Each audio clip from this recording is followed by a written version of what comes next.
E con noi Sergio Silva. Sergio, il Monza è rientrato un paio di volte e sembrava quasi strano, nel senso che il Follonica ha fatto la partita praticamente per 50 minuti, però ha rischiato quasi di non vincerla.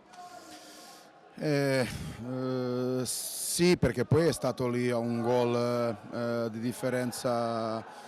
qualche volta, più magari nella parte finale della partita. Però penso che abbiamo fatto una grandissima partita noi e arrivavamo da una settimana strana. Io qui devo spendere due parole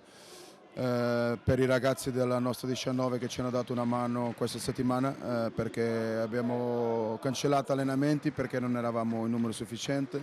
e poi abbiamo fatto tutta la settimana con 3 di questi ragazzi, 2 oggi erano con noi, un'altra è rimasta a casa, ma questo sicuramente mi fa piacere e mi porta a dire che questa è la strada, Io l'ho sempre voluto portare su perché prova che noi abbiamo bisogno di loro e che loro sono il futuro, è questa. Quindi ringraziare loro per la mano che ci hanno dato questa settimana, poi ringraziare il resto dei miei ragazzi che in una settimana così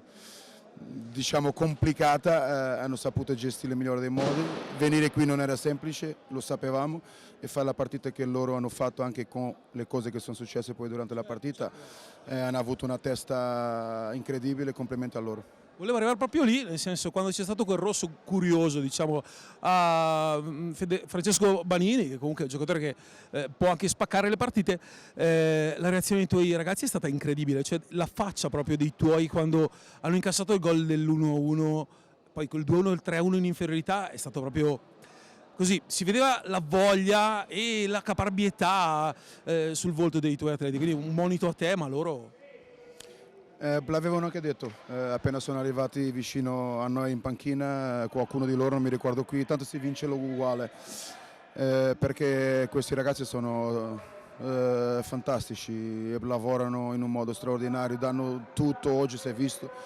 perché ripeto non era semplice, noi qui abbiamo sempre avuto molte difficoltà, il Monza è sempre una squadra che ci ha messo molto in difficoltà e vincere qui in questo modo,